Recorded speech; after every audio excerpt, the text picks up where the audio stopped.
So try to sit, excuse me, sit comfortably. Compose your mind, relax your body, relax your mind. And as we usually do, put your attention on the respiration first of all.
And when your mind begins to calm down, bring your attention to your mental consciousness.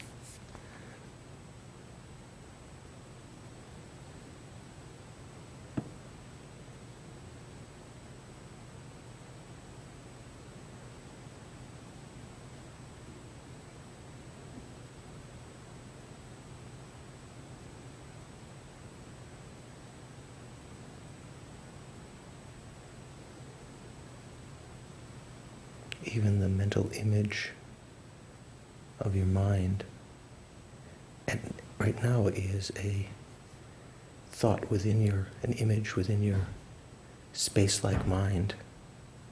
So even let go of that. Let go again and again and try to simulate a perception of the nature of the mind, not just an imagination of it.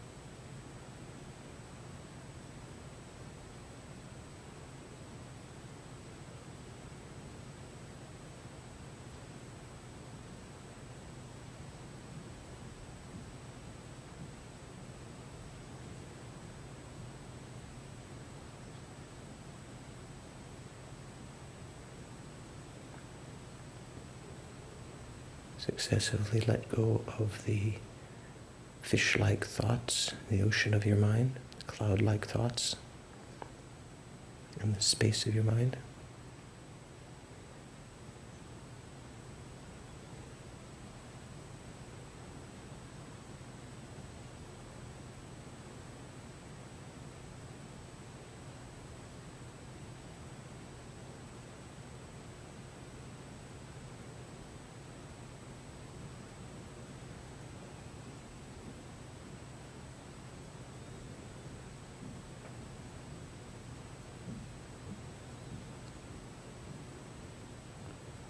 The seeming solidity of the body is arising to your mental consciousness as just a thought, as an appearance. Let go of that also and try to turn your attention to the consciousness that's perceiving it.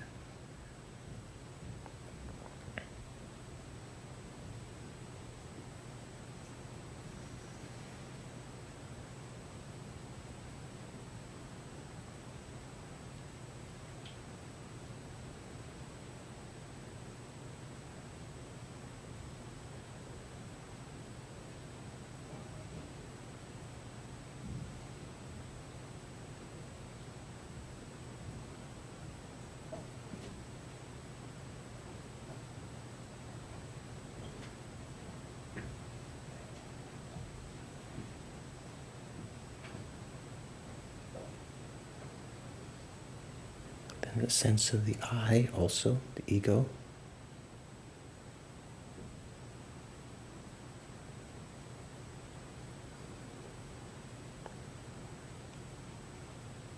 Perhaps you notice a sense of duality between what appears to be the observer, the experiencer of this spaciousness of the mind, knowing it, and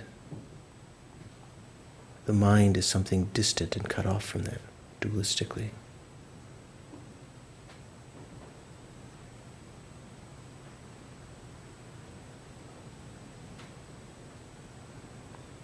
That sense of a findable self is also an appearance to your mind.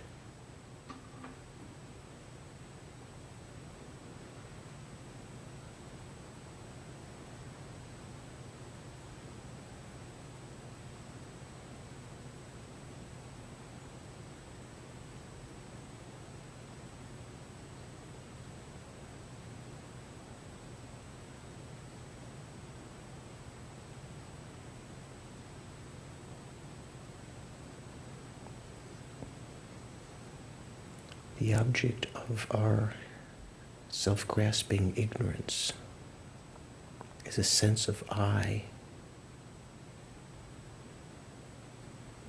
See if you can now notice its very subtle appearance in your mind, not related with your body, not related with your mind,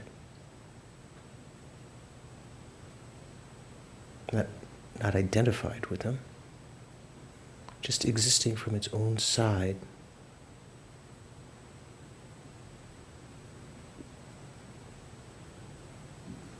That which might be afraid or annoyed or pleased.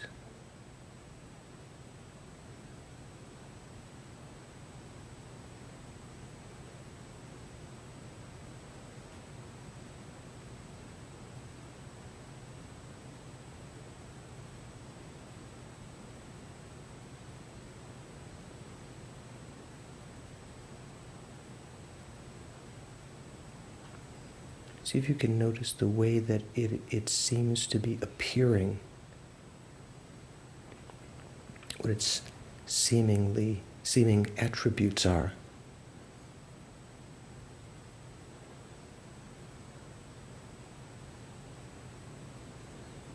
Self-sufficient observer.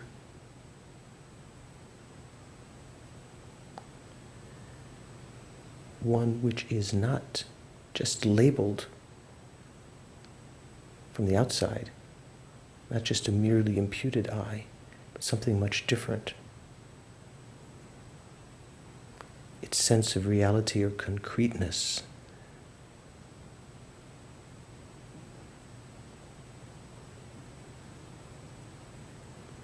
Seemingly findable somewhere within the aggregates of our body and mind.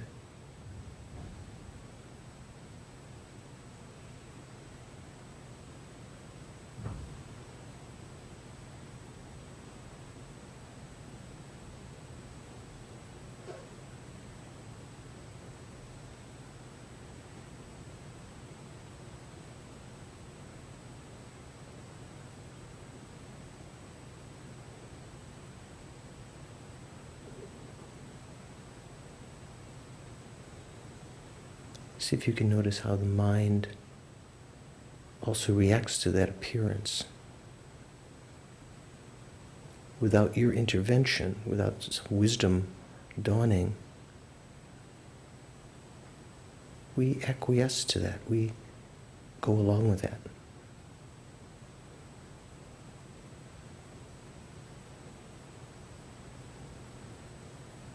We assent to it, we grasp to it as though it were really true. There really is an I who is worried or doubtful or excited or angered.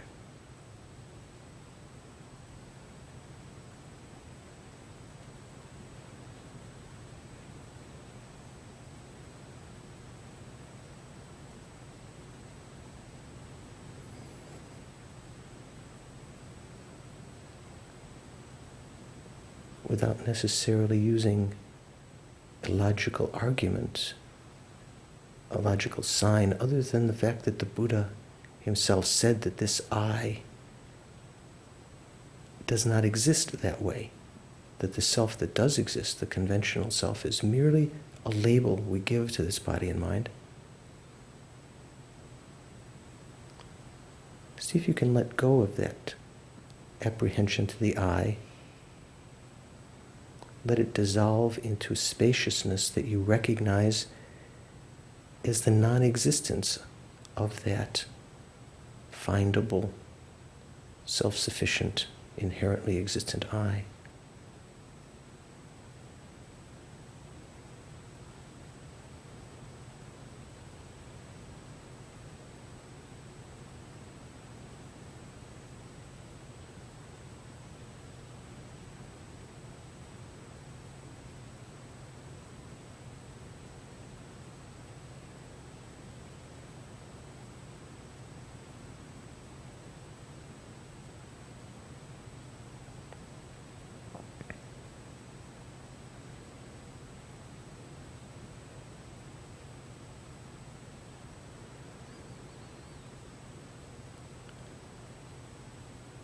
Recognizing that all living beings that are still caught in cyclic existence, not yet liberated,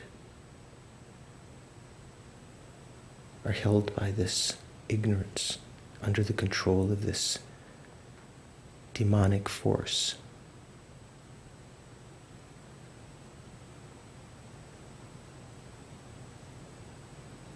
Even the arhats who've escaped from samsara, the Hinayana arhats, still are under the influence of the remnant of that self-cherishing thought.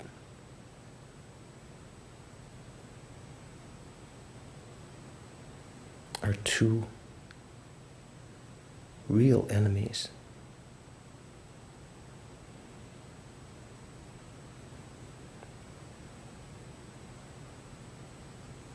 Are two allies in this, method and wisdom, that are the antidotes to self-cherishing thought and self-grasping.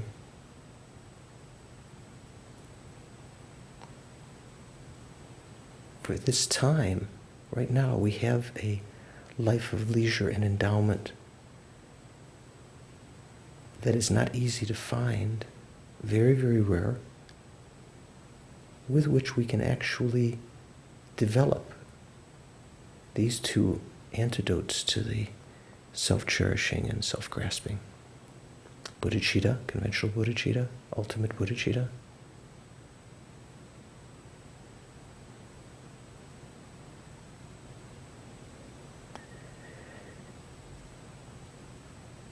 we don't put much time into that endeavor, even when we do have the space to do it. And what time we do have to live is constantly decreasing.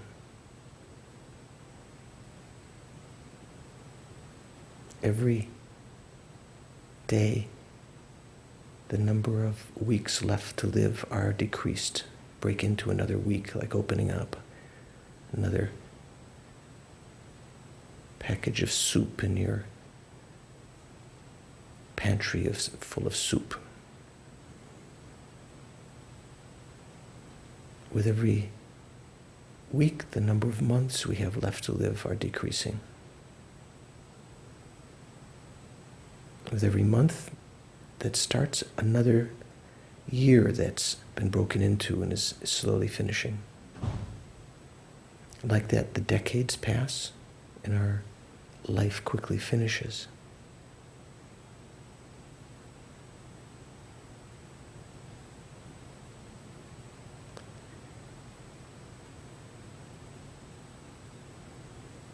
At the end of this life, we're going to have to experience either an upper rebirth in the higher realms or in the lower realms.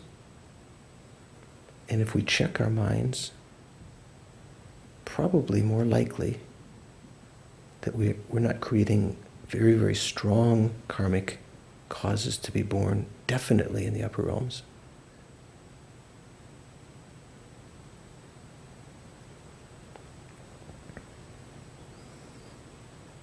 So with that as an initial motivation, initial concern or qualm, fear, and the fear of even being born in cyclic existence again, getting caught up into it, where there's no real pleasure to be found. The fear of not being able to lead others out of that suffering by ourselves alone. Thinking of the teachings of the Dharma, Buddhist actual realizations, as the actual refuge from those fears. The Buddha who taught them, the omniscient mind, exemplified by our teachers, our gurus. The Arya Sangha, those who've put those teachings into practice perfectly. And the representations of those, conventional Sangha.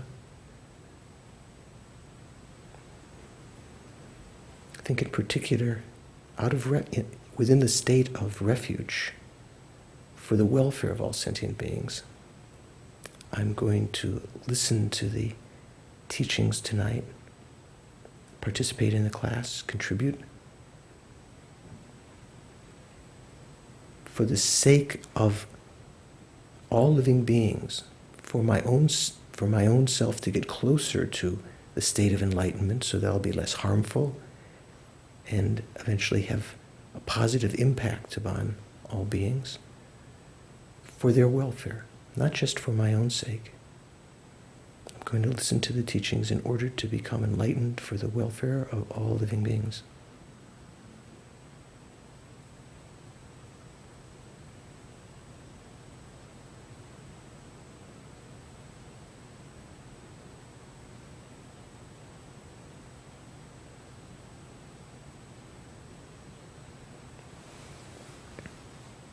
And then relax. Bring your attention back.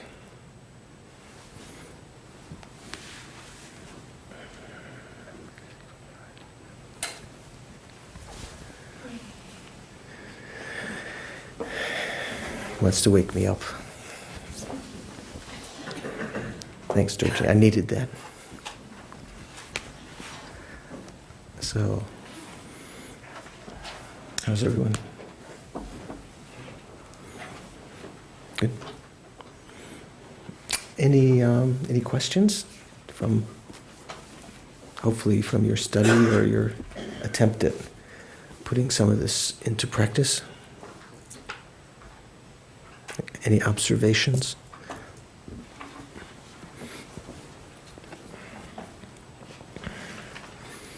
No takers? Oh, yeah, good. Sister Thea. Regarding Yamantaka, and what I'm wondering is that maybe it would be useful to request Yamantaka initiation in view of the fact that you're going to be offering for the courses that have a prerequisite of highest yoga tantra. Not soon, but anyway, we're not. Well, next year. Maybe next year. I don't know. Maybe the year after that. Yeah.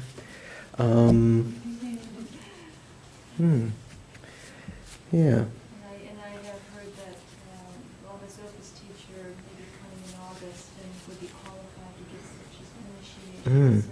Yeah. Yeah. It's always the temptation of wanting to have tantric initiations and tantric teachings is a very valid one, very great one. And so when the situation arises, I think when these great teachers come and we've been given some advice by our teachers to take that, that's a good time. Yeah. So maybe when who knows, maybe this summer when Kirti Senchab Rinpoche is here, I understand he may be coming, and so it could be. It would be a good time. Mr. Georgie, you can leave the camera like that. Okay. Poor Thea will be. Okay.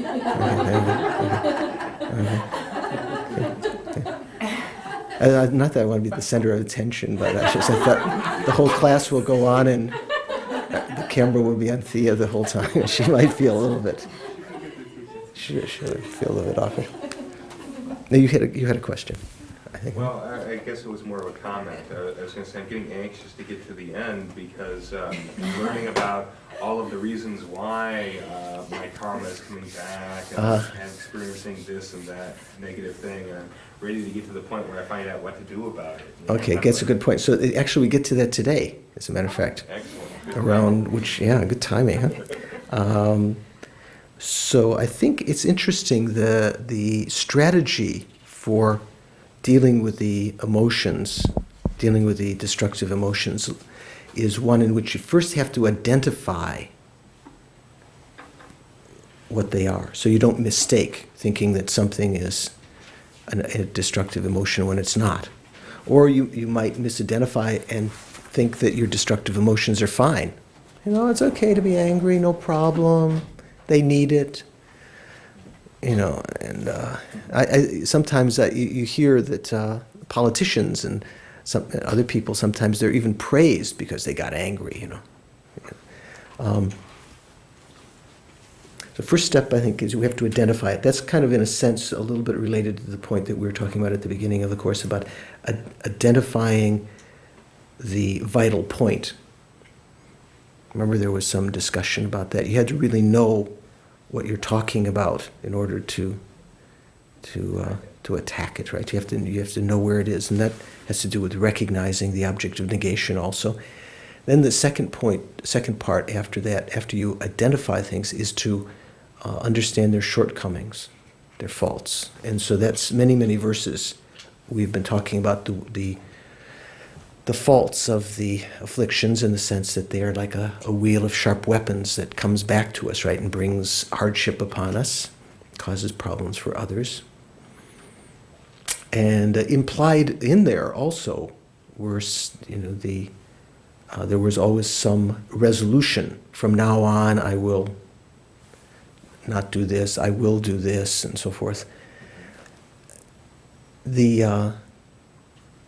The actual antidote, though, the third step, after you recognize, let's say, talk about anger, so you recognize what anger actually is, or ego grasping, and you see over a long period of time in your own experience its defects, how it really is the cause of all of our suffering. It doesn't really bring any pleasant response to you. Then you can develop the aspiration, the determination to apply the antidote. And the antidote would be, in these cases, there'd be two different antidotes. The antidote to the self-grasping would be what? Praying to Yamantaka?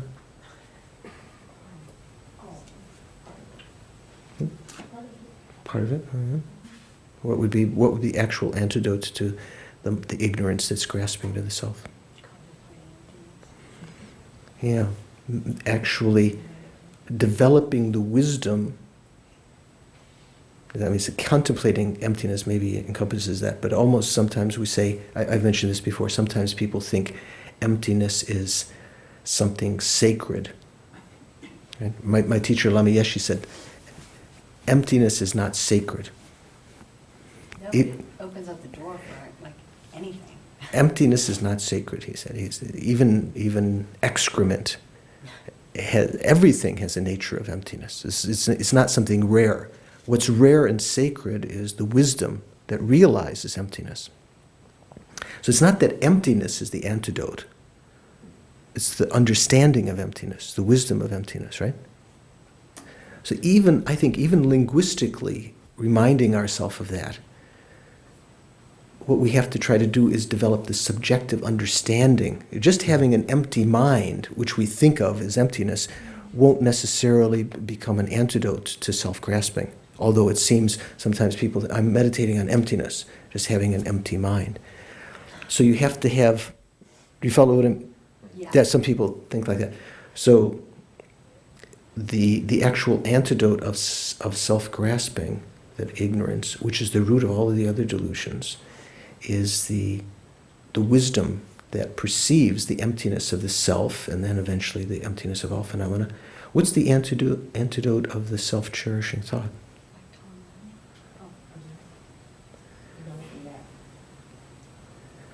Well, saying that it doesn't have an inherent existence, and then developing the bodhisattvas and wanting to benefit others.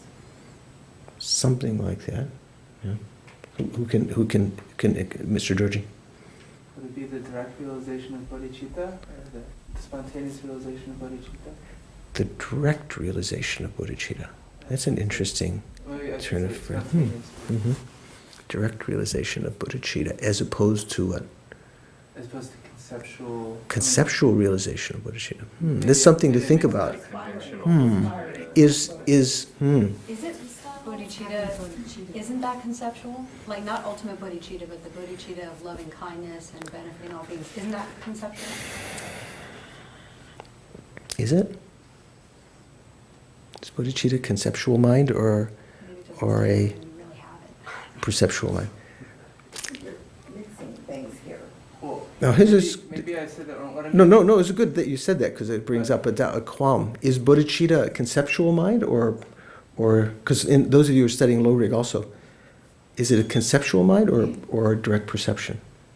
First of all, where do you have bodhicitta? Is it in your eye consciousness, your nose consciousness? Which consciousness? Bodhicitta is a mind, right? Yeah. Bodhicitta, the mind of enlightenment. Jangshub Kisem, Jangshub Sam. Which mind is that has that? Your touch consciousness? It's mental. It's mental consciousness, right? It has to be a mental consciousness. And in our continua, our mental continua now, do we have any kinds of direct realizations? Do we have any direct perceptions in our mental consciousness now that are existing over any length of time? I mean, we have thought instance of, supposedly, of direct perception through our eye consciousness and ear consciousness, remember? Those of you that are studying low rig. But do we have any kind of mental direct perceptions now? Correct or just valid? Even incorrect. Well, the conception of I. That's not, I said direct perception. Conception of I, first of all, is not, well, as you said, correct, right? The conception of I is a conception, so that's not a direct perception. That's a conceptual thought. Can you directly perceive something that's valid conventionally and yet not Can you, true? well, let's put it this way, but put it in other words. Can you have a direct perception of something that doesn't exist? Those of you who are studying low rig know the answer to that. What's that called? Myself? It's called the facsimile of a direct perception, remember? The the clear appearance of a non-existence, of a non-existent to your mind. So right now we probably don't have any perceptual direct perceptions, mental direct perceptions. That's something that you could have clairvoyance, maybe some kind of dream consciousnesses in some cases, but that's not definitely clear. But clairvoyance, some other things like that might be mental direct perceptions. But those aren't bodhicitta. Bodhicitta is defined in the Prajnaparamita teachings. And when we study it in the monasteries, it's something like this: is a special a special primary mental consciousness. Bodhicitta is not a mental factor. Do you know the difference between a primary mind and mental factor? Elaine, do you know? Primary mind is that which knows the mere entity of an object. Just the quality of knowing of the consciousness, you might say, that knows the general perceptual field. Mental factors are those factors that are still part of the mind, part of the consciousness, that know individual aspects, like wisdom or feeling, anger, attachment, love. All of those things are mental factors. The bodhicitta is a special primary mental consciousness that is preceded by, it always has a causal motivation of aspiring for the welfare of sentient beings, out of compassion for sentient beings. And it is accompanied by the aspiration for enlightenment.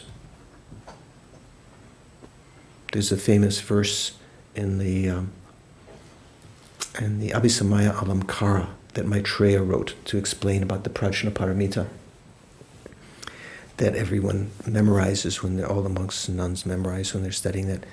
And it says, Semke pani shendon chir yangdak zope jangchub de.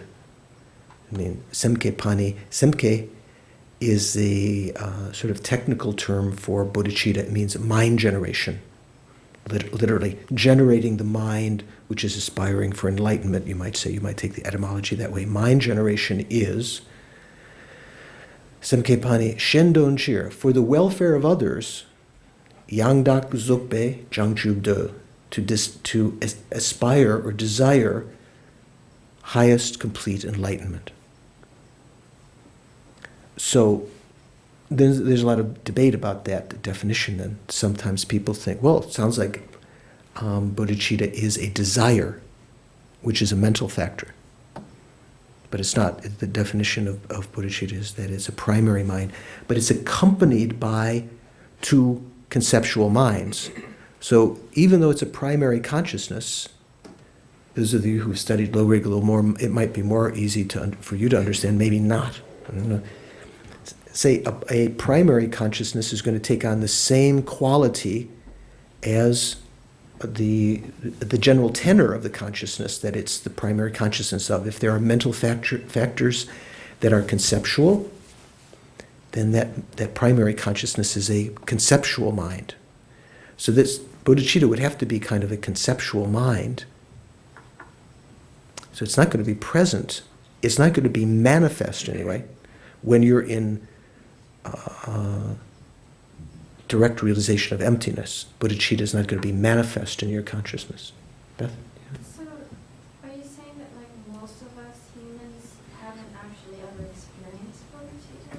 We actually really don't know what it is yet? I don't know how you got that feeling. And probably, I don't know how you got that, came to that conclusion for what I said, but maybe that's true. Probably, bodhicitta is a very, very special kind of mind which is not easy to generate. From a Buddhist perspective, even a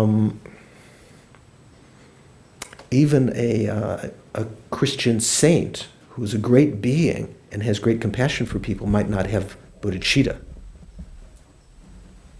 Because bodhicitta is aspiring for enlightenment with some understanding of that.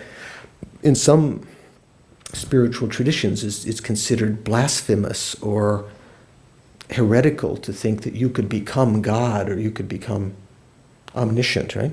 Do you know that? So from a Buddhist perspective, a mind that has a particular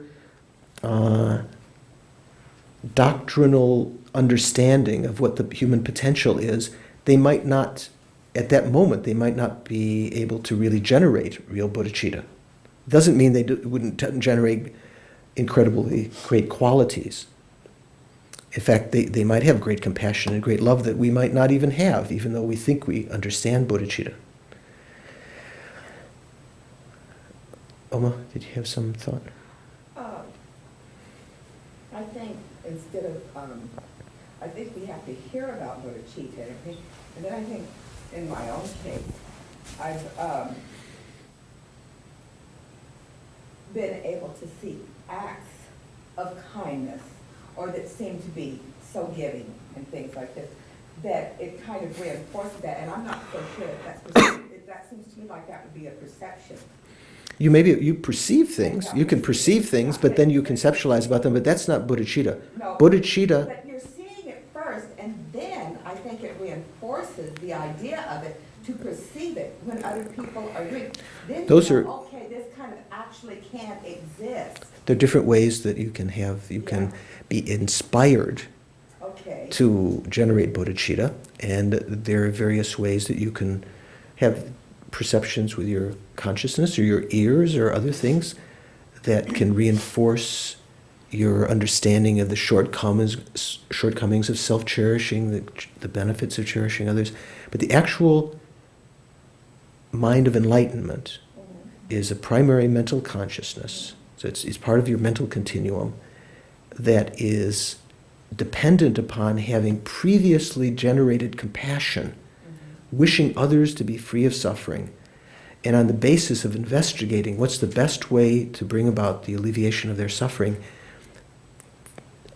desiring enlightenment, recognizing even if I was a 10th level bodhisattva, I couldn't really help all sentient beings.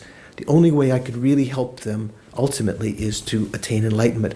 So when that thought rises, wow, I got to attain enlightenment. That's the only choice. At that point, a person might have, a simulated bodhicitta. You could call that bodhicitta that's developed through effort. That's what we try to do in our motivation. When we do, say if you do a retreat, you want to try it at the beginning of the retreat to spend a long time trying to motivate with a bodhicitta motivation to try to get that thought. I must attain enlightenment because I have to benefit sentient beings. So it's based on an understanding of renunciation. You can't really develop bodhicitta until you have a sense of renunciation, because you can't really see the entirety of sentient beings suffering. You can't really have great compassion for sentient beings. So maybe we don't, we might call ourselves Mahayanas, but whether we've actually developed bodhicitta it's difficult to say. Probably if we had developed bodhicitta, spontaneous bodhicitta, we would be a bodhisattva. We would have entered the path of accumulation, and we would know it. It's not as though, have I developed bodhicitta? I'm not sure. I don't think so. It's like someone saying, have I realized emptiness? Did I just realize emptiness? I don't think that would constitute an actual, certainly not a direct realization of emptiness. Maybe you can have some insight beyond correct belief, some kind of, some kind of conceptual understanding of emptiness. But when you actually realize emptiness directly, when you actually have a direct experience of it, there's no doubt about it. So that we wouldn't say generally to have a direct realization of bodhicitta. The way you would say it there is, once you develop spontaneous bodhicitta. So spontaneous bodhicitta is kind of like the threshold here that might be analogous to having direct realization of emptiness. So spontaneous bodhicitta would be when you didn't have to think about it any longer. Let's see. I've got to save Dorji.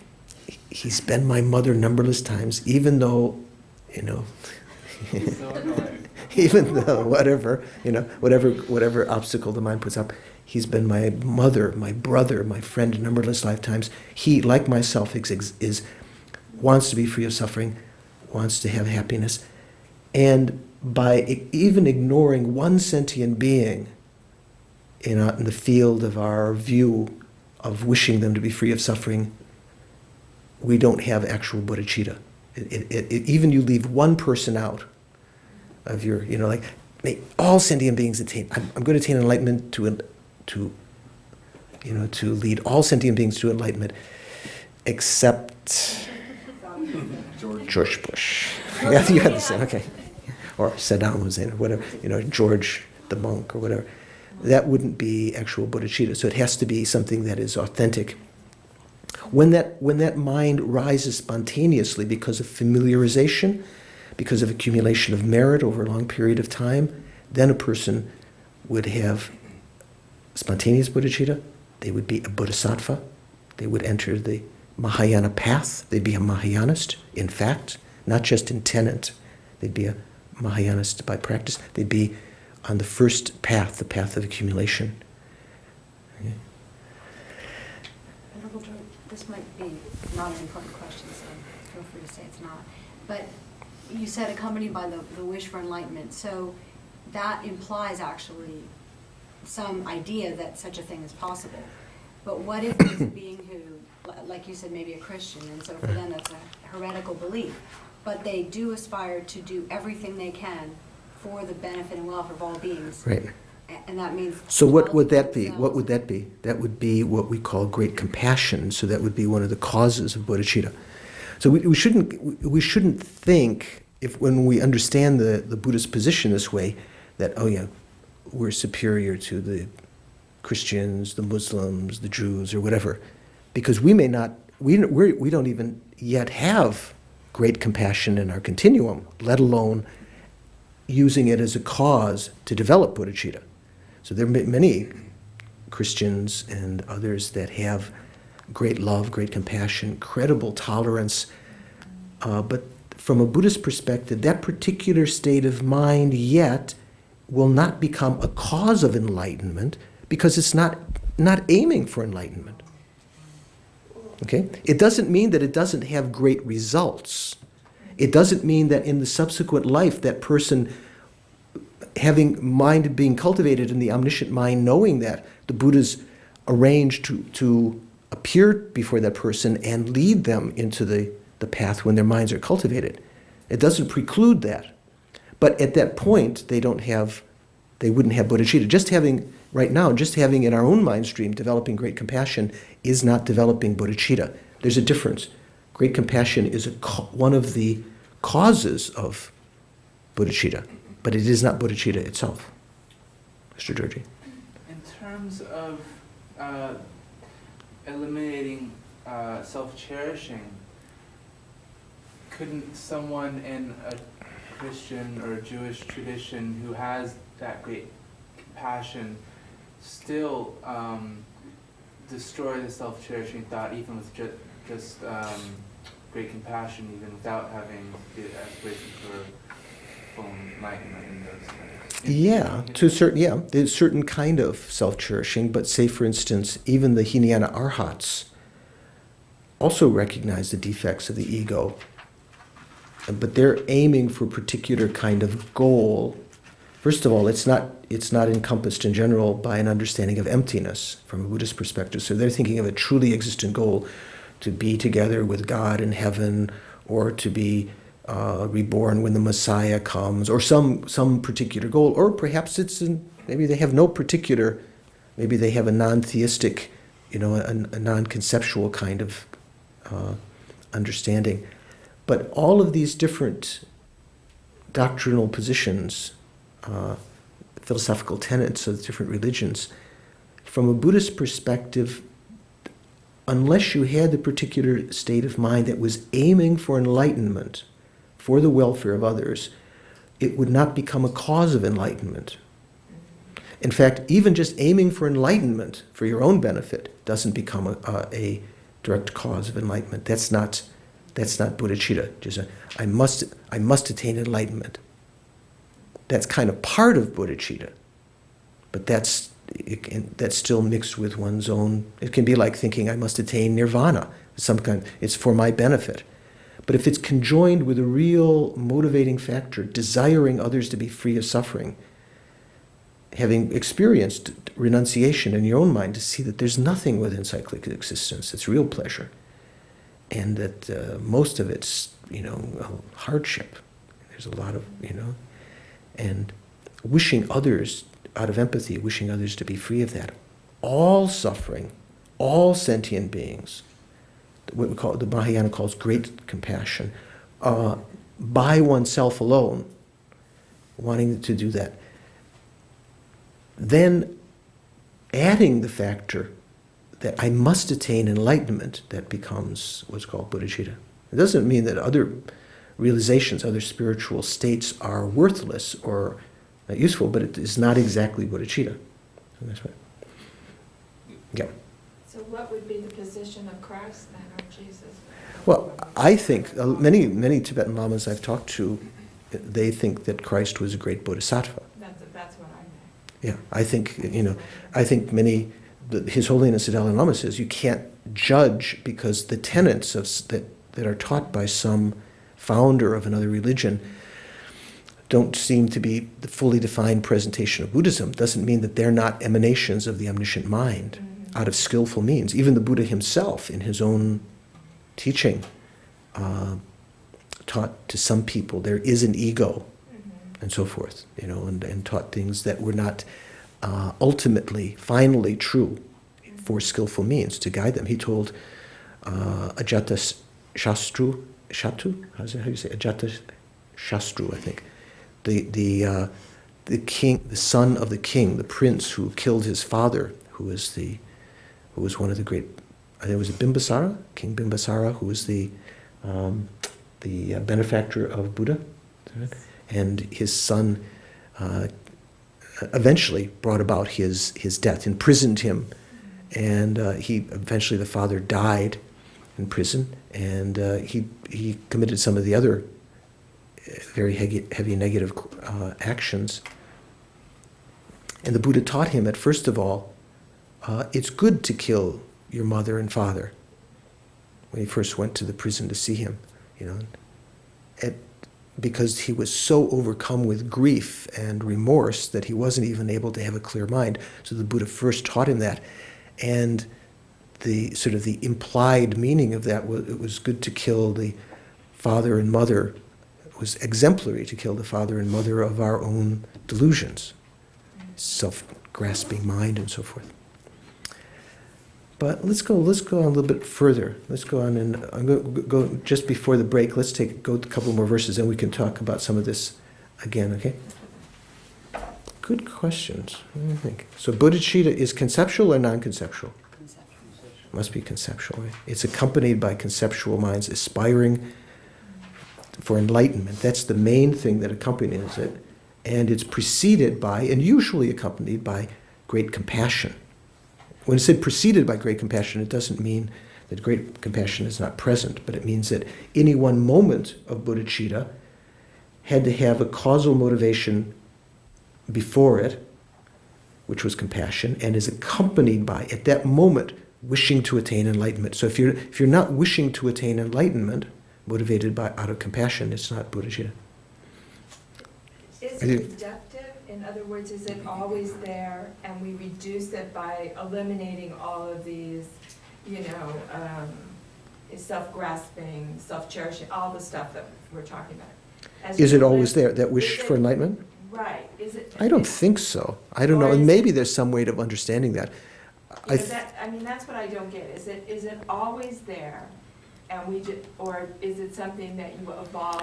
When we talk about Buddha nature, we say the Buddha nature is always there, but that doesn't mean that we're already Buddha, right? Yeah.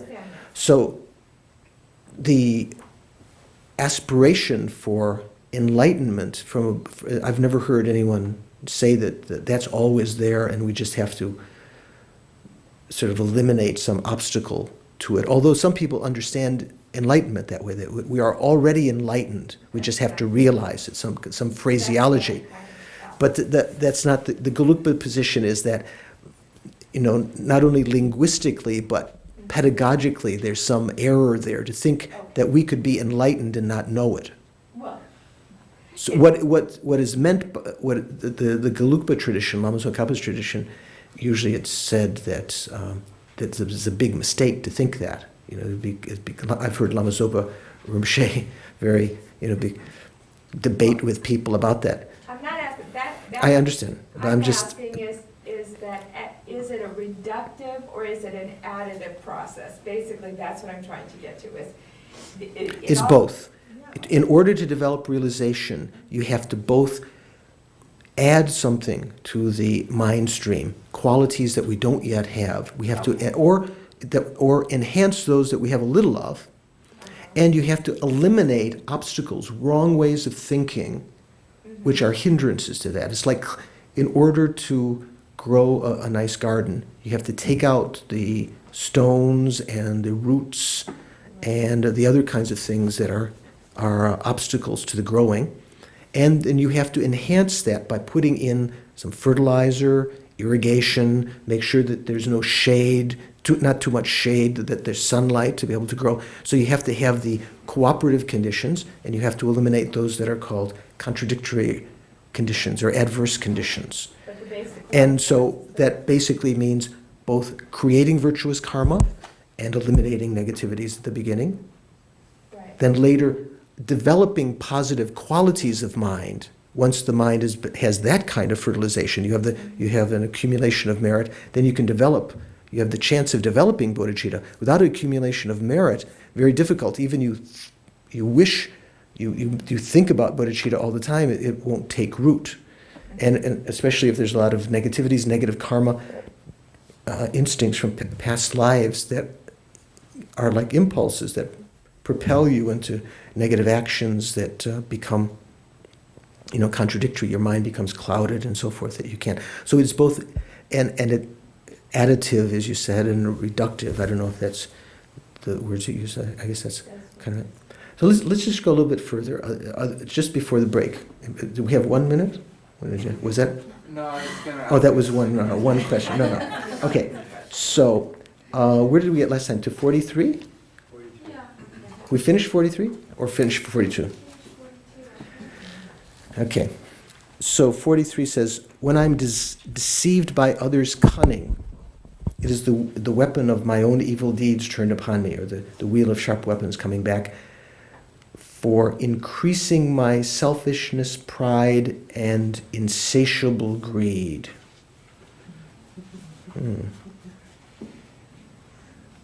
It's due to and sort of enhancing those things. The Tibetan says rangde, which they translate as selfishness. That means just increasing your selfishness, you might say, your own desires, following your own desires. Ngagyal means pride.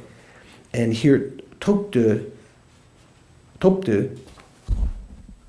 means, top means hunger. So desire and hunger. So they translate that as insatiable greed. From now on, I shall markedly reduce all of them. When I'm deceived by others' cunning. So anyone have any thought about that one? What's the relationship? What does it seem like there's any obvious relationship between being deceived by others in the sense of their trickiness, their cunning, and your own having, indulged in selfishness and pride and greed? Is any kind of, what do you think? It's the same thing. It's, from what I read in all of these, when something happens to us, it's that sharp weapon turning right around instead of going, it's like a blade that's pointed so sharp, and it hits the enemy that from our own side, and it turns right around to face us again. So Right. you see that. Right, in general, but I was just wondering if you saw any particular connection here between this result that supposedly we might be experiencing and the particular causes, karmic causes of it. Geshe said in his commentary, when others cheat and deceive us, it is because in the past we have been very egotistical and arrogant. Here the word was pride and selfish and so forth. We have thought ourselves to be the cleverest, most handsome, maybe beautiful, and so on. We've continued greedily to only receive from others. So we thought of ourselves. So now it's the wheel of sharp weapons returns. So we should have less, in the future we should have less arrogance, greed, and cultivate contentment. So here it says, from now on I shall markedly reduce all of them. What would be contentment? That would be the opposite of insatiability, right? Always, never having enough, always wanting more. And so we should have less greed, arrogance, and cultivate contentment. So I think that's generally our state, that mainly when we're thinking of ourself all the time, and in so doing, we may actually create the karma. We actually sometimes are cunning in getting our way, isn't it? We kind of deceive others. So this is the karmic result of that. Now this next stanza, I think, do you notice here anything funny in the next stanza? Did anyone read ahead? In the printed text here. Some of you have the books. Oh, no one has the printed text? In the printed text here, the next verse is 44, and the verse after that is 46. Okay. Yeah, where's 45? Okay. So that's wrong. So I thought 45 went somewhere. I don't know. So this one, 44. When I am sidetracked by attachment or aversion while studying or teaching, it is the weapon of my own evil deeds turned upon me. For not considering my own, what is it? Devilish faults. From now on I shall examine these impediments and abandon them. That's what here in the text, the typist, you know how you start to type one verse, and then you turn away, someone said, hey, what time is it? Did you read the paper today? Did Ben Affleck get married yet? Oh, then you come back and you do the last two lines of the next stanza. So that's obviously what happened here. So because they have the next two lines of the next stanza in what was printed in this piece of paper. In your book, it's correct. Another translation of that first part is here's when I am sidetracked by attachment or aversion when studying or teaching. The version that was done in Dharamsala, they translated it a different way. When the force of attraction or repulsion colors whatever we hear or say. So they're taking studying or teaching, meaning hearing or saying. So it's a little of both, I think. When you are sidetracked or distracted by attachment or aversion, or you can say attraction or repulsion. When you study, when you hear teachings, your mind is disturbed by attachment or repulsion. Or when you're talking or teaching, this is the wheel of sharp weapons coming back for not considering our own demonic faults. We haven't considered them in the past because we haven't paid attention to them. We haven't considered them as faults, and so now they're still rising up, even when we're trying to listen to the teachings. So from now on, I shall examine these impediments and abandon them. Okay, so we're going to take a little break here. Is that okay? And then we'll start back. Same time, same station.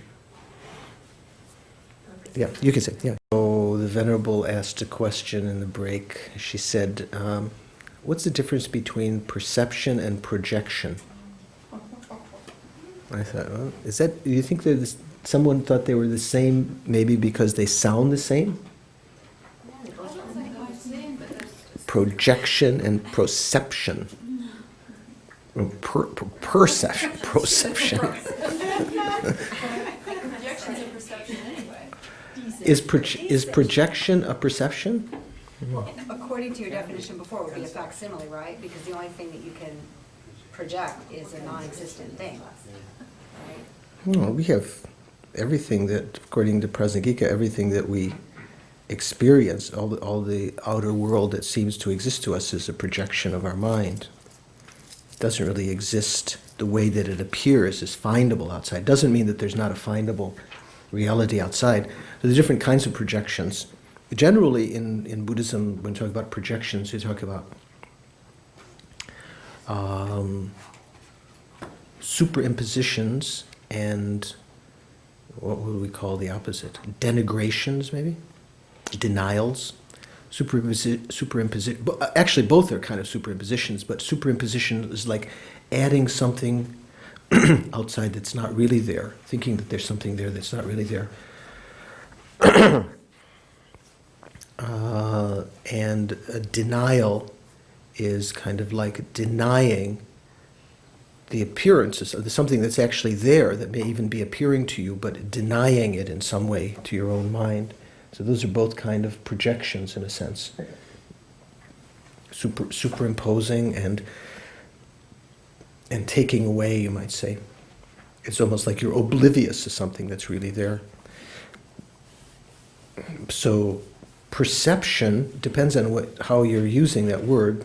When we're talking about perception, usually it's referring, the way that we're translating it in the Lorik text is a state of mind which is not conceptual, perceiving. I mean, you could talk about other kinds of perception. Usually we're talking about direct perception as opposed to conception. Perception is a state of mind in which you know the object by the force of that object directly appearing to one of your consciousnesses. And conception is the state of mind, a kind of consciousness which is mental, and by which you know the object by some kind of image of it. You know, the object is not actually appearing directly. That's not the main thing appearing to your consciousness, the way that you're knowing it. Like if you have a conception of poverty or the conception of impermanence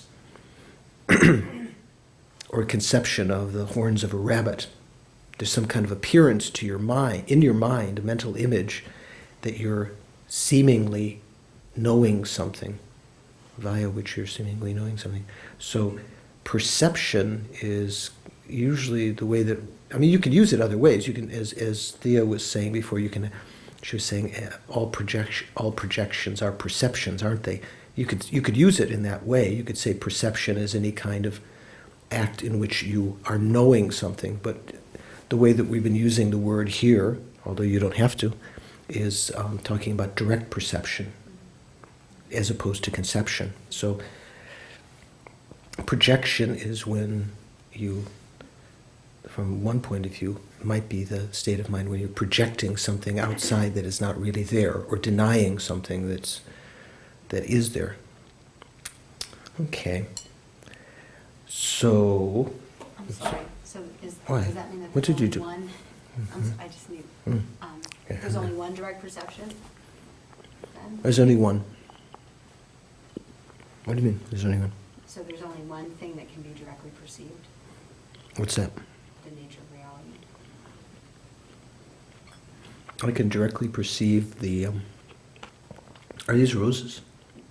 Those are a mental image. It's a label. Those are mental images? Give me a break. It's not a mental image. I see it as a rose, but in the terms that you just, I mean, from a Buddhist perspective. What's this one? Is this a rose? Who knows? Yeah, it's a rose. No, that's a bunch of shapes and colors and things. That's not a rose. It's a label imputed on the base. From the both, almost all the Buddhist schools would say there is some kind of, other than, say, the Chittamatra, the mind-only school, there is some kind of external reality. Even Prasangika says there are conventional roses. Lama Tsongkhapa, the Nagarjuna, Chandrakirti, all accept conventional reality. But the way that conventional reality exists is much different than the way that we perceive it, because there is an appearance. When we label rose upon those shapes and colors, which is the only way that rose can be said to exist conventionally, is just as an imputation, or you say projection, a valid projection. On the other hand, as soon as we do that, because of habitual familiarization over numberless lives, it seems that rose, quote unquote, is now coming, there's really a rose out there appearing to us from that side. Yes. Someone said, this kind of thing with these shaped leaves, this is called a rose. And so you say, a rose. And then suddenly it looks like rose is existing to you. So those two things are mixed together, those two appearances. The appearance of a truly existent rose and the appearance of a conventionally existent rose, which you're just imputing. And we're dominated, when we don't understand emptiness, you're mainly dominated by that appearance of everything. That's the main thing that appears to you. Things appear to be truly existent, even to a 10th level bodhisattva when they're not in meditation on emptiness. But that doesn't mean there's not a conventional reality. There is a conventional bani. I'm all for the conventional reality. It's pretty much all I know. It's pretty much all I know. But, Right? But, Otherwise, I was going to tell your daughter or your son that you don't exist. You're only shapes and colors. It seemed to me that you define perception as seeing something as it actually is. And so then in that case, I would say no. No, I didn't. I I'm don't not think I perceiving. said that. I said Oh, then I missed perception it. is So I'm glad I is a asked. state of consciousness in which you know an object by the force of that object appearing directly to the consciousness, not via a mental image. Again, I know it via a mental image, and that's why it's appearing in my consciousness. No, you don't. Even if you don't know,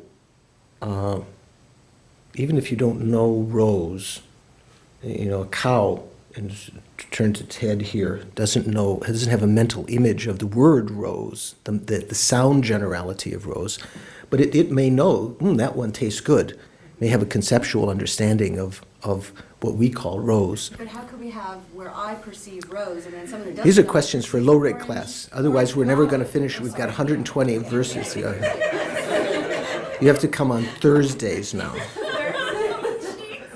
And you're gonna answer all the questions? I'll answer those questions on Thursdays. Okay? Not this coming Thursday. This coming Thursday we have a break, right?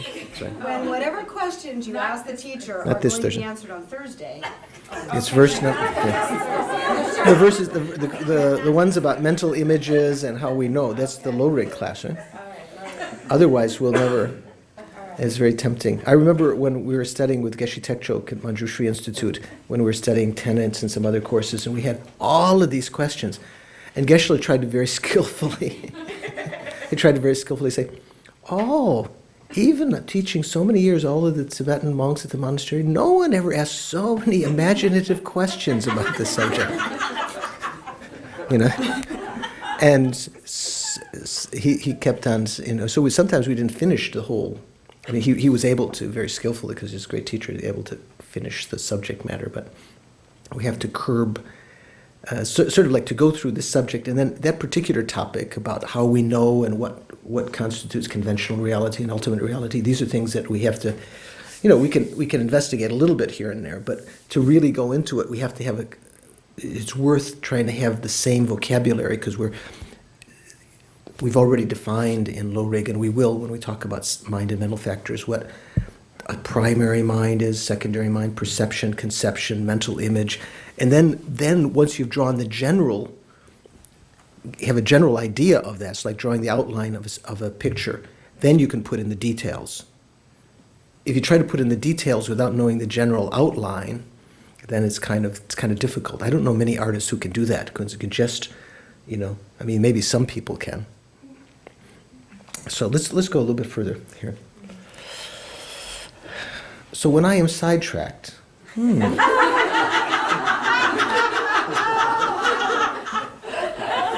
considering I didn't consider my own demonic faults. I see, that's the reason.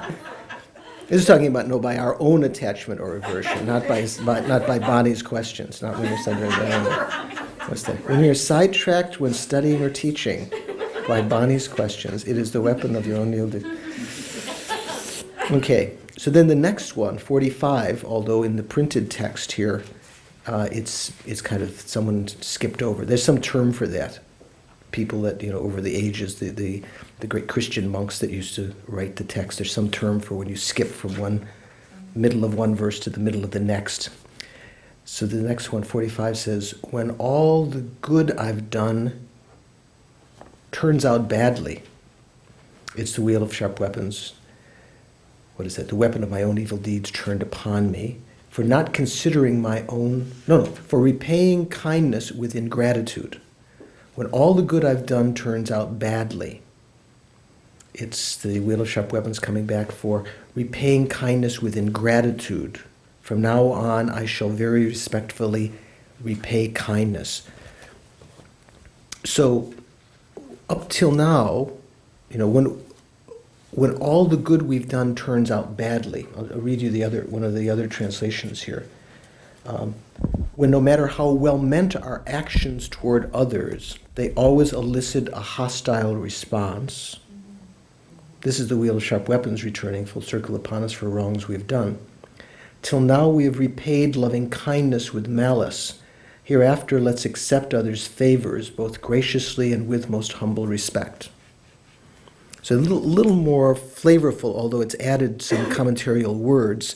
Sometimes the fellows who tried to translate this may have lost some of the taste, I think, in not getting exactly the flavor. So when it says, when all the good I've done turns out badly, no matter how well meant our actions, the good actions that we've done, turns out badly means we don't get the respect or the gratitude that we would expect. Does that ever happen? You do things for people and they don't feel gratitude for that? It's a completely unheard of, right? In the meeting that we had yesterday about universal education, there was a question about what's the difference between gratitude and rejoicing. Is there a difference? When you feel gratitude for something, does that mean you're rejoicing? It's a different state of mind, isn't it? And someone was thinking they meant the same thing. So when the actions that we do don't elicit any kind of positive response, people are either they don't pay attention to what we've done, or it actually elicits some negative response from them. This is caused by our own karma. We could not experience this, let's put it that way, unless we had created the karma for this in the past. It's the wheel of sharp weapons coming back. Because in the past, when others have been kind to us, we have not, been grateful for that. We have taken them for granted, maybe taken advantage of them and so forth. So this is the same kind of thing coming back toward us now. So with all of these stanzas, there's many ways of thinking about it. You can think, when this happens now, I can bear this because this is the diminishing of my negative karma of the past. This can be like an aha moment. You call that? What do we call that? A realization, oh, wow, this is what I've done. I find also, because I get so much negative response from all the negative actions I've done in the past, it gives me a chance to dwell occasionally on compassion for others, because I know how bad I feel, when I try to do something for others and they don't appreciate that. Or appreciation, that's the other word, isn't it? They don't appreciate, they're not grateful. Then you know how bad you feel, or how bad I feel, then that gives me a feeling of trying to do the opposite, not to be ungrateful to others, or not just to be ungrateful, not to be antagonistic. It doesn't always work, but anyway. So now the next 2 or 3 are kind of condensing up things. That was what, 40, 45? 46. In short, in brief, when calamities befall me, it is the weapon of my own evil deeds turned upon me, like a smith killed by his own sword. Should that be a capital S? Is that a misprint? No. What does that mean, smith? Blacksmith, right? Or a whitesmith. Okay? Killed by his or her own sword. From now on, I shall be heedful of my own sinful actions. So what's the point here? What's the analogy that's being given? So this is kind of like a condensation of all of these couple of verses. Like when anything happens that's untoward, when the adverse conditions arise, calamities befall me, when junk happens, you know the word in the West. There's some word, stronger word. Junk happens. When doo-doo falls, it is the weapon of my own evil deeds turned upon me, like a smith killed by his own sword. So the example here is that a person who makes weapons creates the opportunity to possibly be killed by them. You know, like the gun makers, and the weapon makers in America. They might, or the people who are engaging in making all of the different kinds of dangerous things, they themselves could be killed, even in the real world, by those same things. But the karma is much more efficient than that. Because even if you make weapons in the world, you're not necessarily going to be killed by that very same weapon now. But if you create karma, in some lifetime, you are going to experience the result of that, like being impaled upon your own sword. When you create the weapon, you're going to experience the result of that. 47, when I experience suffering in the wretched states of existence, it's the weapon of my own evil deeds turned upon me, like a fletcher killed by his own arrow. From now on, I shall be heedful of my own sinful actions. What is a fletcher? This is calling upon your... Who fletches? Where does that come? Fletches. That's a capital F. That's a capital. Fletcher.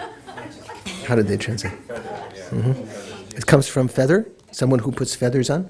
A fletcher. Mm-hmm. Mm-hmm. No, I think that's true. Forger of arrows, they translated it. Mm-hmm. It's Tibetan, that's what the Tibetan says, yeah. It seems like it probably depends on what the motivation of why you're making the sword. When you can make it out of a good motivation. It doesn't mean that everyone who works in these factories or produces them. It seems like it's dependent on what's going on in your mind. Right. This is just an outer example, obviously, Venerable, right? Because this is just giving an example. Like there are situations in the world when someone who has created a weapon is killed by it.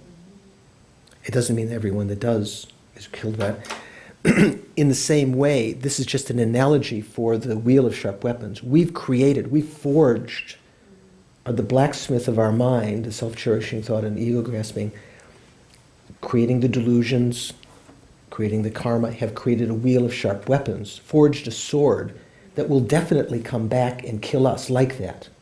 Like the possibility in the world of someone. So you're right. I don't. The implication is not that everyone who engages in making swords or things like that will necessarily create negative karma. But one wonders, the motivation.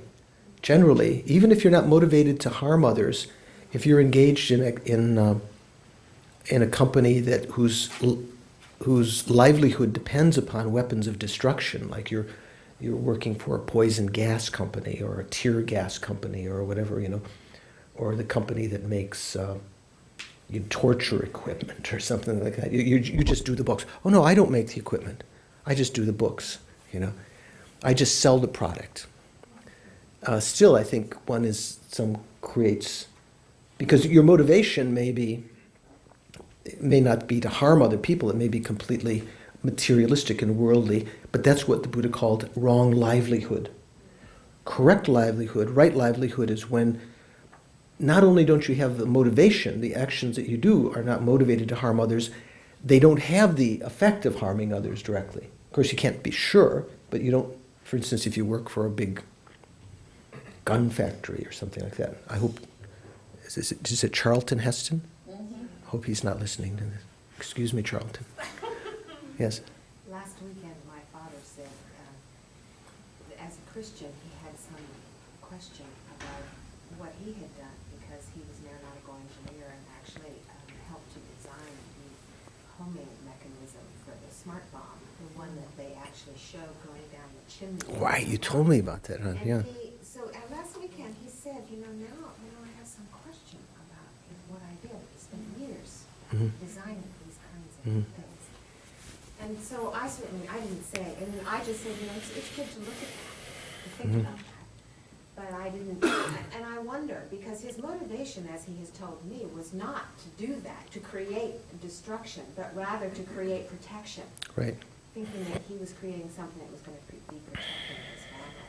So I appreciated what Angie said. Yeah, no, it's definitely true. It depends on your motivation, but Sorry, Josh, Yeah. what I was wondering is, because of the power of the object, even if you're going on neutral, or just, kind of get another job, and you don't have a particularly strong motivation either there, even materialistic, but because in fact you're creating powerful objects, is the object in itself quite a powerful determining factor of what the outcome's going to be, even though the motivation's not particularly strong, like killing or something as well.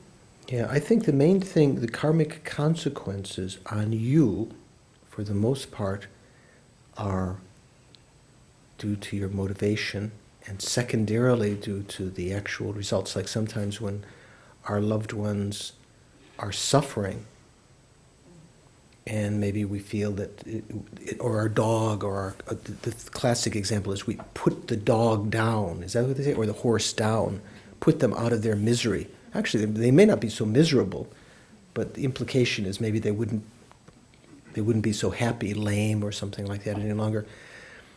One, in so doing, one creates some negative karma, even with a good motivation. If you had an exemplary motivation, like a real bodhicitta motivation, and you saw with wisdom what the consequences were, some lamas argue that you wouldn't create any negative karma at all.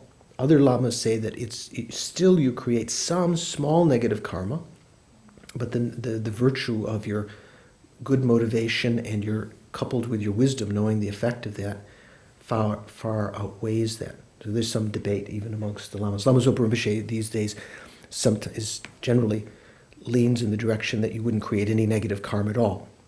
Other lamas say that, when in certain circumstances like that, like say euthanasia or suicide or something, definitely you create negative karma. Certainly in the case of suicide, just taking our own life, because unless, for instance, we were an incredible burden to others, because usually the reason for committing suicide is out of some inability to put up with the suffering, being impatient, and so forth, and not seeing the possibility that one can actually benefit, that there actually is some benefit from this. It takes a certain courageous mind to make that step.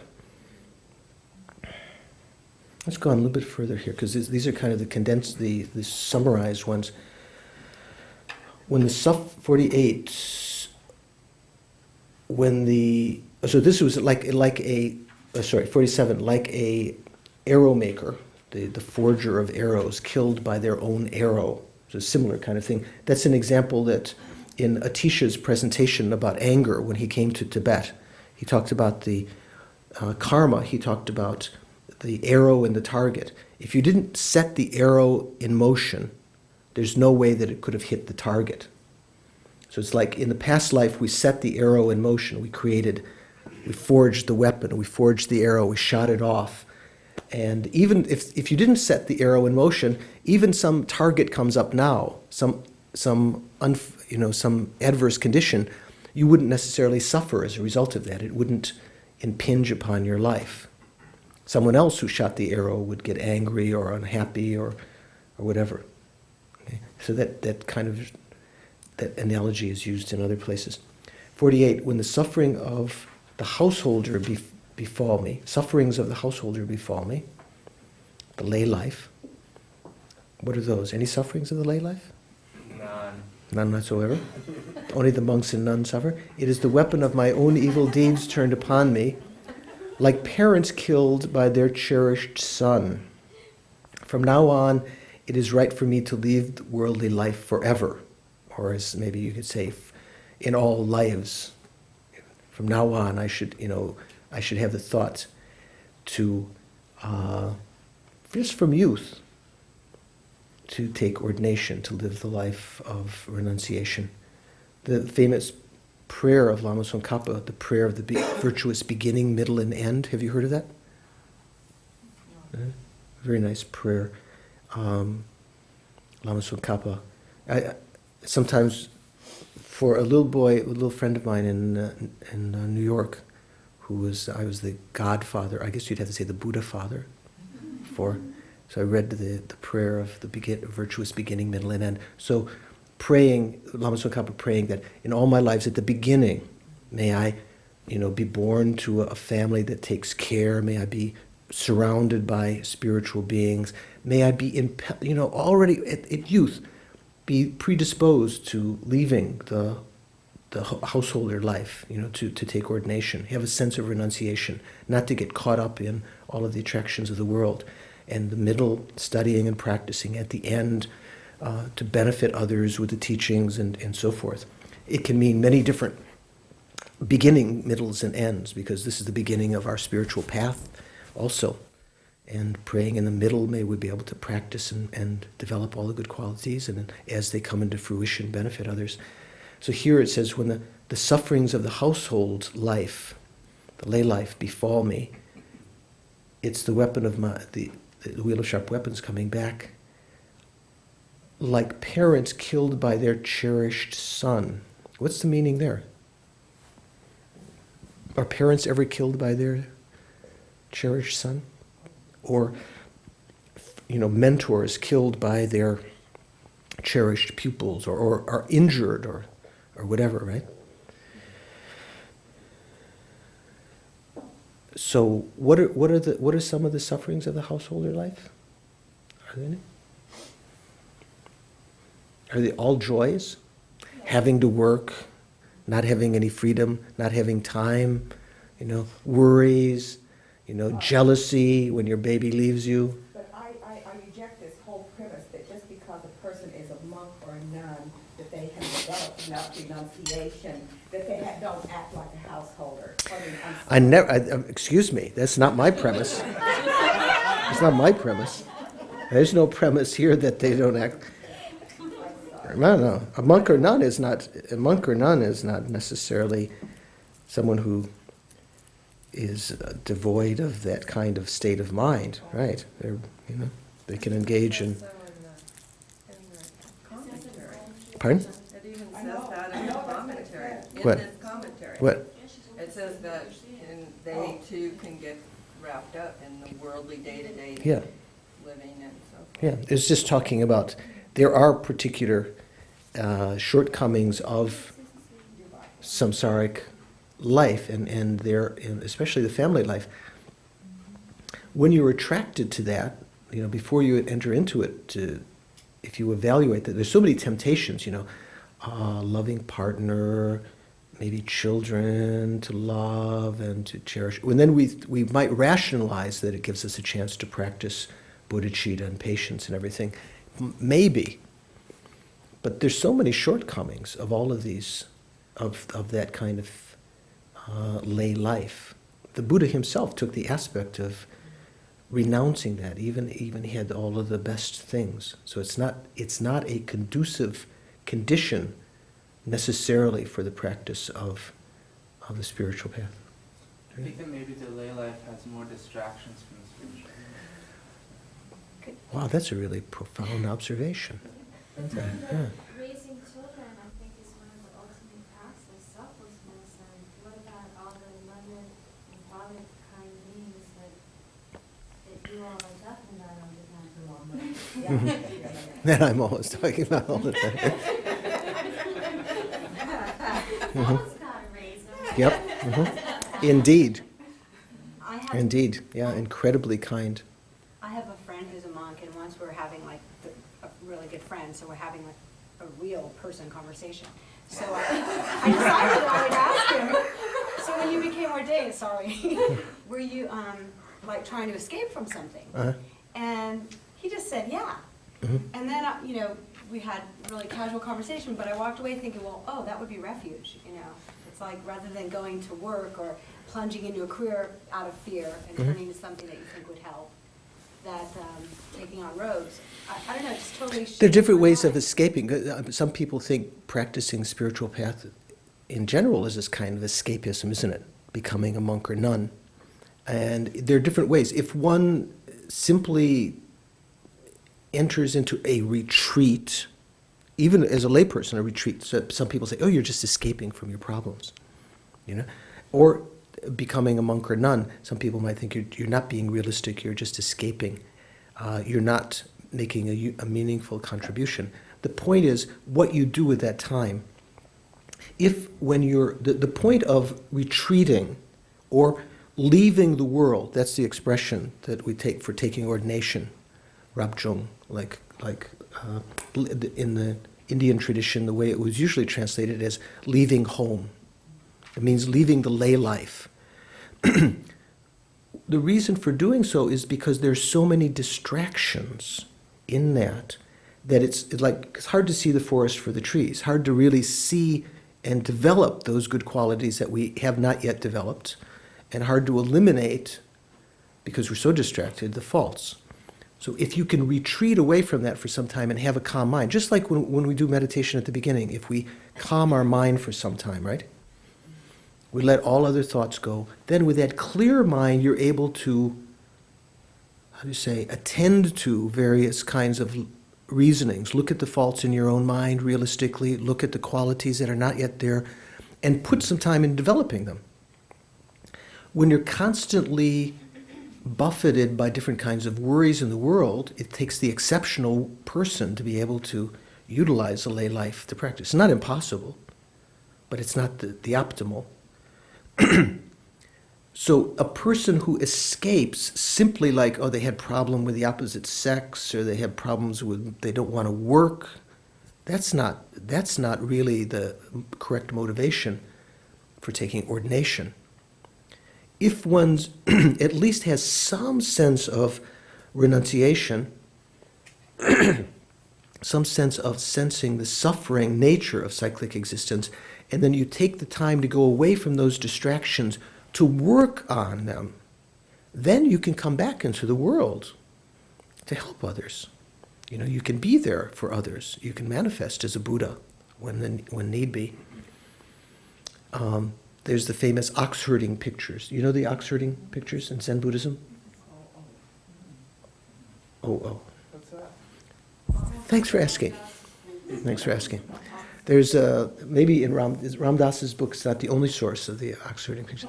It's a famous Zen pictures, sort of in the, how they draw the ink drawings with a brush.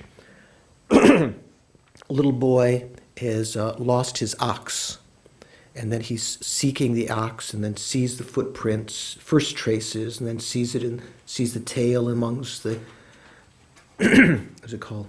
The rice paddies. Then tracks it, catches it, tames it, brings it home. And then I think the seventh picture was, or sixth picture, ox forgotten. Sort of like the seventh picture, the boy is sitting on the veranda, now he can relax, ox forgotten. And then the eighth picture, was sometimes with the end one, was just the circle now with nothing inside, all forgotten. And then it came back again, and then again, there are the fences, the houses, again, after that experience of vacuity or emptiness.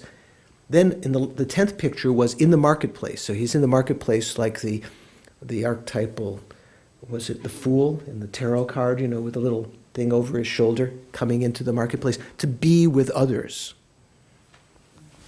So the purpose of working on our mind is not to escape and all of you are dumb, I'm renouncing you. That's not renunciation. Renunciation means renouncing the problems in your own mind and saying, well, for the time being, I can't cope. I can't love you because it's my fault. I'm going to go back and work on my mind so that I can love you, that I can be compassionate, that I won't be angry, that I can bear suffering. I'm going to work on my own mind. So if that's the reason one takes ordination, then it's going to be beneficial. Same thing with meditation on just watching the breathing, say. Some of my friends that have done Satipatthana in Theravada tradition for some years, you know what I'm talking about, the breathing meditations, sometimes they call it Vipassana. Maybe for a decade, they invest a lot of time. They have some good periods of quiet, but then they get to the point where they say, well, I can't control my mind. I still can't control my mind. It's almost like the example I've given before is like the bills are on the table. Like big problems are there. You just you forget about them. It's like going on vacation or escaping, right? No problems. Weeks you're sitting, Then you open up your eyes, the bills are still there. Unless you did something in your meditation, if it's only escapism and you haven't worked on your mind, the bills are still there. You're still going to have to be paid. The wheel of sharp weapons is still going to be there. So the point of taking ordination like that, the retreating away from the distractions of the family life, lay life, is to be able to work on the mind with less distraction. If you are an exceptional person and you can do that as a lay person, I'm not saying maybe the spread of Buddhism in the West will mainly depend on lay practitioners, but the Buddha himself took the aspect. This is how he himself manifested as a renunciate, first taking lay life and leaving that. So here it's just saying, when the sufferings of the householder befall me, it's the weapon of my own evil deeds turned upon me, like parents killed by their cherished son. From now on, it is right for me to leave worldly life forever. Here says forever means in every lifetime, it would be appropriate for me to have that kind of mind, to think, to leave that, not to get enmeshed in the worldly life. You know the story of Atisha, when just before he was about to get married to one girl that his parents had selected for him. He was a prince, right? He had the dream. Tara appeared to him and said, it's not right for the great elephant to get caught in the swamp. You know how a big elephant, if an elephant gets caught in the swamp, it's curtains, right? Because they're so big and they'll sink. So he was saying that Atisha had been someone who'd practiced the path for so many lives, so it was inappropriate for them to get caught up in the swamp of worldly life.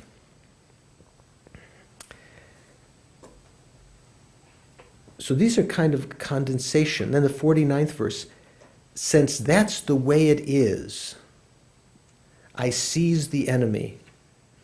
I seize the thief who ambushed and deceived me, the hypocrite who deceived me disguised as myself. Aha, it is ego clinging without a doubt. Doesn't sound very poetic, doesn't it? See how they translate it. As is true what I have said about self-centered interest, I recognize clearly my enemy now. I recognize clearly the bandit who plunders, the liar who lures by pretending he is part of me. Oh, what relief that I have conquered this doubt. So up till now, this has been talking about all of the shortcomings, enumerating. Now it's starting to talk about making that decision. Having seen all of those shortcomings, then making the decision, this is the real enemy. Because you were asking about, right before, when are we going to get down to the nitty-gritty? since that's how it is, it's referring to all these verses since I think 7 or something, 7 until 48. I seize the enemy. That means I perceive who the enemy is. I recognize who the enemy is. I recognize the thief who ambushed and deceived me. The hypocrite who deceived me, disguised as myself. This disguised as myself, what is that? What's the implication of that? What is this talking about here? Self-cherishing. Yeah, which one? Self-cherishing or self-grasping or both? Or what? Seeing oneself, disguised as oneself. Personal identity and self-cherishing is what it says in the book. Mm-hmm. But what is it when it's? No, that's referring to the number 7 to 48. What it says here, disguised as oneself. What is that talking about? Mental affliction. Disguise. I have been deceived. The hypocrite who has deceived me, disguised as myself. What is the hypocrite that's being talked about here? Is that the appearance of the self, or is that the self-grasping? Well, It'd be those both. synonymous. It's Because grasping onto you're the appearance. grasping at this appearance that you think that you are. And so, because you haven't realized what you truly are, and so you're Which is what? grasping at something, the Buddha nature, because it comes up Hmm. together. So And there's no conventional Oma? Yes, oh, boy, you better believe it. What did I say? Uh-oh. No doubt about that. Okay. But, Okay. for right now anyway. But, Let me just read what Geshe says here. This 49, with 48, I think, concludes a section of verses presenting a detailed description of the painful effects of the view of a real personal identity and self-cherishing attitude. So that means up through 48 is talking about all of the shortcomings of self-cherishing thought and self-grasping, right? When it says the view of a real personal identity, that's when we talk about mind and mental factors, that's the wrong view of the transitory collection. Have you heard of that before? The jikta, jiksokla tawa, the wrong view of the transitory collection. So it means viewing the conventional self, which is legitimately labeled on the aggregates, the transitory collection, viewing that conventional self, but conceiving it, that's the referent object, those of you who are studying Lyric, but conceiving it as truly existent self. The lower tenets would take the meaning a little bit differently. They'd say actually viewing the changeable collection, not viewing the conventional self, viewing the changeable collection as a self-supporting, substantially existent person, perhaps. They have a slightly different interpretation of that view, but that's why Geshe is talking about view of the personal identity. That's talking about a particular kind of ignorance, so the ego grasping. This verse, 49, points to a clear realization of the real problem and shows how to destroy the inner enemies with the help of the tutelary deity. I don't think Geshe said that. Yamantaka. The previous verses are not exaggerations. They really show how the inner enemies are the root cause of everything undesirable in cyclic existence. In the past, you did not recognize them. You obeyed those terrible thieves who hid out and robbed you of your wealth of wholesome qualities that bring peace and happiness. They are much worse than ordinary thieves who just take property or money. They have cleverly deceived us by masquerading as ourselves so that we don't even recognize them as enemies. So I think that's one of the points here. All of these, the self-grasping, the anger, attachment, sometimes we identify with them. We think, although that is not actually who we are, we think, I am angry, I am bad, I am good, sort of truly existently, and we identify with these things. Our selfishness makes us the center of the world, and it seems natural and beneficial to us. Now, through study, reflection, and meditation, we have finally unmasked the enemies who have imprisoned us in painful cyclic existence for such a long time. At this time, you utter an exclamation of recognition. In Tibetan, we say Emma, like when you do the puja, say Emma ho, Emma. It's not like Emma Thompson or something. This is Emma, which is like like what do they say? Like aha.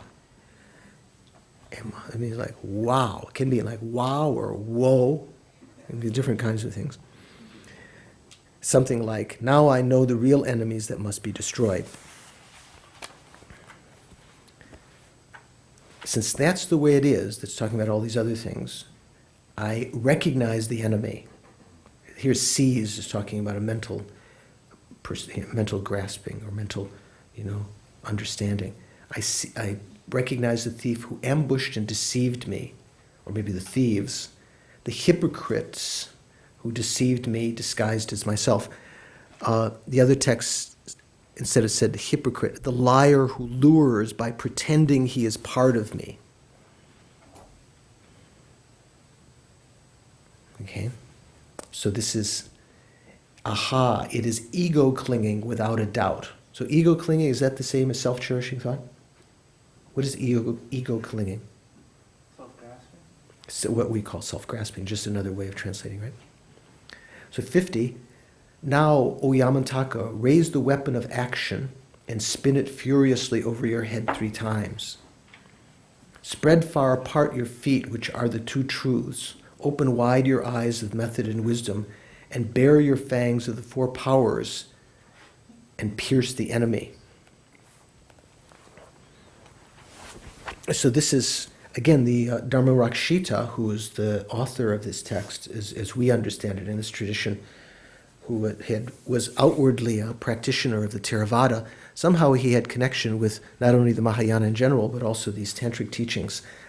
So here, in particular, to deal with, Yamataka is a wrathful form of Manjushri. Okay, there's a very beautiful statue of Manjushri. There's Manjushri, holding the sword of this peaceful form of Manjushri. Yamantaka is a wrathful form of Manjushri, the manifestation of the omniscient mind's realization of emptiness.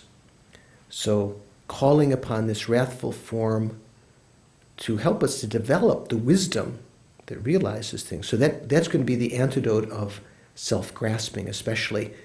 And in particular, the wrathful form of the deities in some of the tantras, within the tantras, there's a way of utilizing not only attachment or desire, but some kind of that aversion energy within us.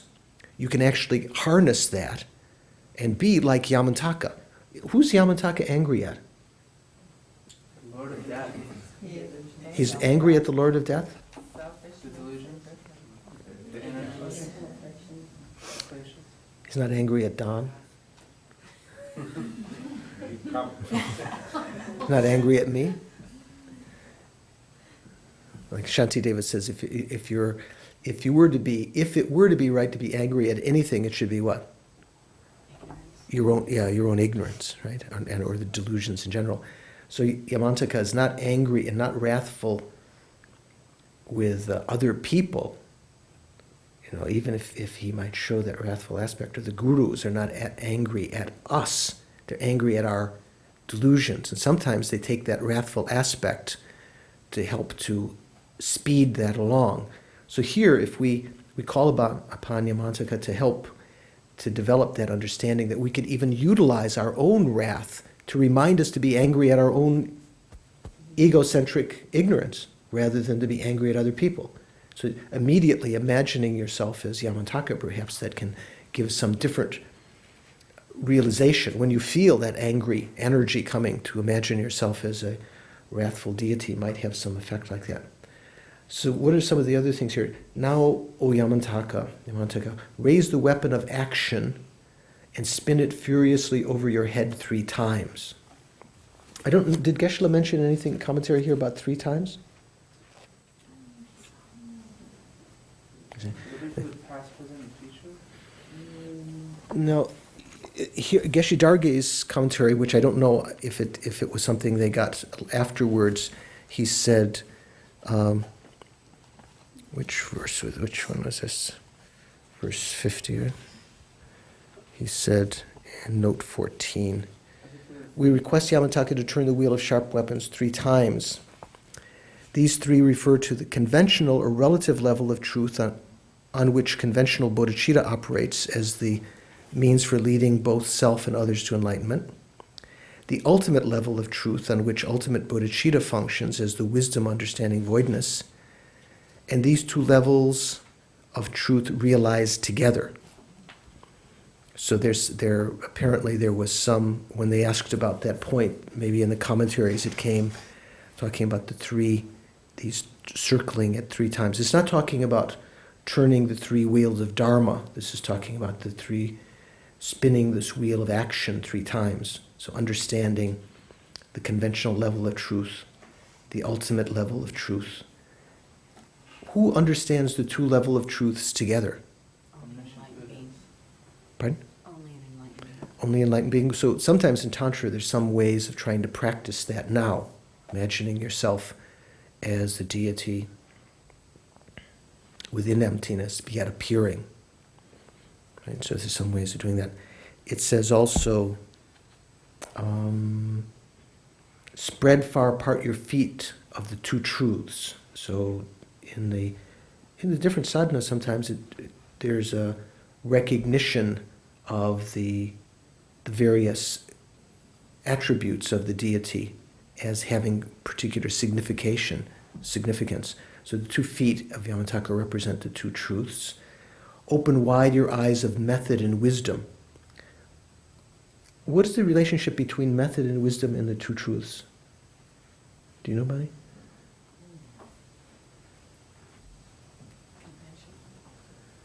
So when we present the tenets, usually when we study tenets, one of the ways they present it is the basis are the 2 truths. The the paths are method and wisdom, and the results are what?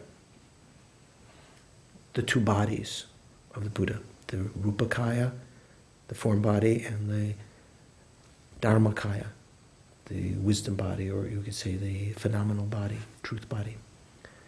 So conventional truths, the way that we practice conventional truths are through method. The way that we understand ultimate truths or the way we understand conventional truth is through the ultimate methods. Here in the Bodhisattva path, the method that we're talking about mainly is bodhicitta, right? But in the Hinayana path, what's the main method dealing with conventional reality? What's the main? Yeah, what's the main method? Maybe renunciation. The way that maybe in one sense, in analogy to the main methodology, the supreme method of the Bodhisattva in dealing with all of the appearances is always trying to utilize them through a mind of bodhicitta. Maybe. You can think about that. And the way that we deal with ultimate reality is the wisdom, with ultimate truth. The way that we understand it is via the wisdom. When we talk about method and wisdom, it's talking about the wisdom that understands emptiness, not just wisdom of conventional truths. And the consequence of that, by accumulating merit, and then we talk about the accumulation. Through that, we accumulate the 2 collections, the collection of merit and the collection of wisdom.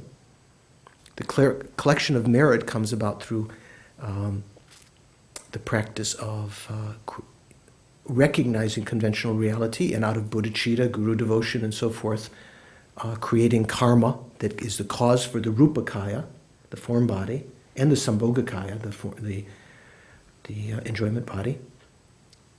Out of the ultimate truth, understood by wisdom, we create the collection of wisdom, and that gives rise to the Dharmakaya, and eventually what's called the nature body, the Svavavikakaya. So the 2 eyes are kind of like counterpart of the 2 legs, right? They're what see the 2 truths. that or practice or understand them.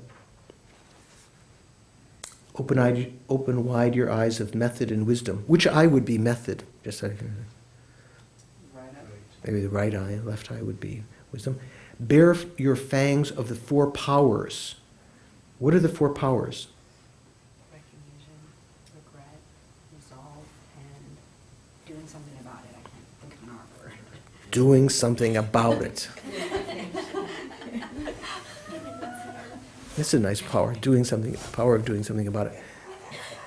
Is it like pacification, increasing power and wrath? Is it like those four powers? Here, the commentaries say it's the four opponent forces, the four powerful forces. So, regret, what? Resolving not to do again. Power of reliance, which means what? Relying upon Buddha, Dharma, and Sangha with negative karma that you created with respect to them. Relying on sentient beings for the negative karma you created with respect to them. So, refuge and bodhicitta. And the power of what? Remedy? Antidote or remedy, which means all of, like for instance, when you do Vajrasattva meditation, that meditation of Vajrasattva is actually the meditation on the remedy, reciting the mantra and so forth. You need also the other opponent forces in the sadhana. You need to spend some time regretting the negative karma you created, resolving, especially at the end, now I won't do this again, the opponent force comes. And refuge and bodhicitta comes in the motivation. So you have, if you practice the sadhana that way, then you'll have all four opponent forces. So next Monday we're going to take a break, and this coming Thursday there's a break. So the next class will be the low rate class next week, not this week, next Thursday. So you have time to go over and maybe review what we've done, read a little bit ahead. How are you feeling? You okay? I think I scared the questions out of you by saying, okay. So let's dedicate this first segment of our course, the energy that we created during here.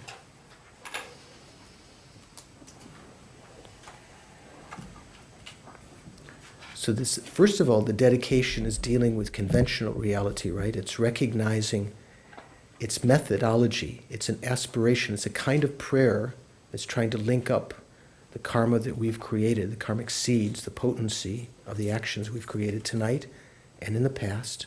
Even the karma that we will create in the future, we can dedicate now. Due to these merits, may I quickly attain enlightenment for the welfare of all sentient beings. One kind of dedication. Or due to these merits, may the doctrine spread, this incredible nectar of the Dharma, which I can see has helped me so much. May it spread to where it's never spread before, in the places and minds of sentient beings. May it revive where it's degenerated and increase.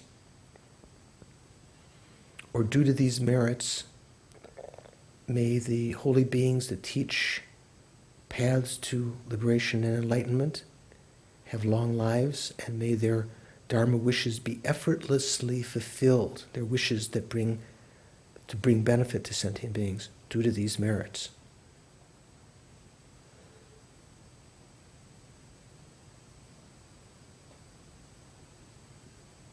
Three great dedications, sometimes said.